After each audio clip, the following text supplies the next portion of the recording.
And in other news, a Wuhan woman tells us about the circumstances around her husband's death. She says when he fell ill near the start of the epidemic, the hospital refused to treat him. NTD's Sherwin Rong has the details.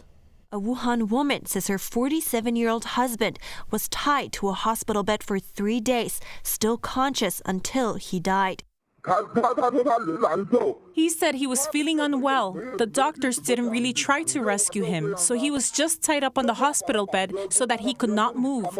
He kept saying he was unwell. The doctor said he won't make it. The nurse even wrote he was unconscious, but he kept mumbling day and night.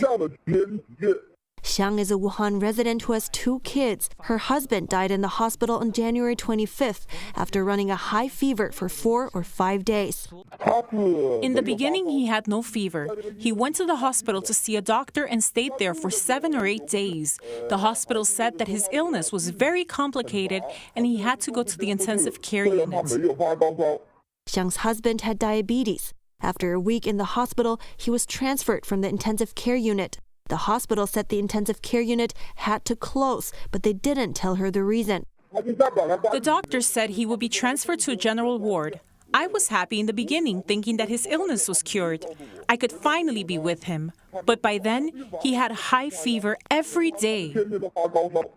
Just a few days later, she says he was in a critical condition. Xiang had to sign a bunch of papers. She didn't try to understand what she was signing because she just wanted to save her husband's life. I think the hospital is all about the money. To save someone, you need to pay first. They put a bunch of papers in front of you for you to sign, and since you want to save a life, would you read over 10 piles of paper? She added when her husband was in critical condition, doctors made every excuse to refuse treatment. They said that there was no ward nor intensive care unit available. No one was willing to accept him. The doctor said that you should be happy to have a hospital bed. Some people can't even get a hospital bed. She says that the doctors also refused to give him medicine and told her to buy it herself. The doctors diagnosed Xiang's husband as having severe pneumonia, but she believes that he contracted the CCP virus at the hospital. I can only count this as bad luck, unfortunate. What else can I do?